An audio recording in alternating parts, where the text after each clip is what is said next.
Face à la pandémie, l'Italie envisage un plan de relance inédit, 222 milliards d'euros, mais la coalition au pouvoir ne s'entend pas sur cette enveloppe et sur sa distribution. Le pays se dirige vers une nouvelle crise politique.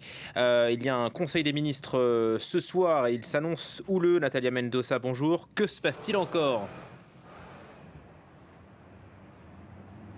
Alors, cela fait plusieurs semaines que Matteo Renzi, le leader d'Italia Viva, un des partis qui soutiennent la majorité gouvernementale, menace de la quitter. Il critique l'actuel gouvernement, notamment sa stratégie en ce qui concerne le plan de relance européen. Je vous rappelle, il s'agit d'un paquet d'aide de plus de 200 milliards d'euros attribués à l'Italie par l'Union européenne pour faire face à l'impact économique de la crise sanitaire, un pactole autour duquel l'actuelle majorité se déchire. Matteo Renzi dénonce le fait que selon lui, son parti n'a pas été consulté en ce qui concerne le plan de dépenses de cet argent. Il a réclamé des modifications de ce plan. Ce soir, en Conseil de ministres, un nouveau plan sera présenté et la question sera de savoir si cela va suffire à calmer les esprits ou si Matteo Renzi décidera en tout cas de retirer son soutien à l'actuel gouvernement. Il y a donc plusieurs hypothèses à la suite de ce conseil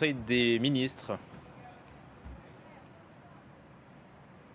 Oui, effectivement, actuellement, sans les voix des parlementaires d'Italia Viva, le gouvernement n'a plus la majorité. Et donc, si Matteo Renzi retire son soutien, plusieurs scénarios s'ouvrent. D'abord, un remaniement du gouvernement pour faire rentrer quelques ministres du parti de Matteo Renzi pour le convaincre de rester, ou alors un vote de confiance au Parlement pour voir si une nouvelle majorité émerge, ou encore la démission de Giuseppe Conte qui pourrait aller déposer son mandat auprès du président italien Sergio Mattarella, qui pourrait dans un cas extrême convoquer de nouvelles élections, une hypothèse qui dans le contexte actuel de la pandémie semble impensable, mais dans le monde de la politique italienne, rien n'est impossible.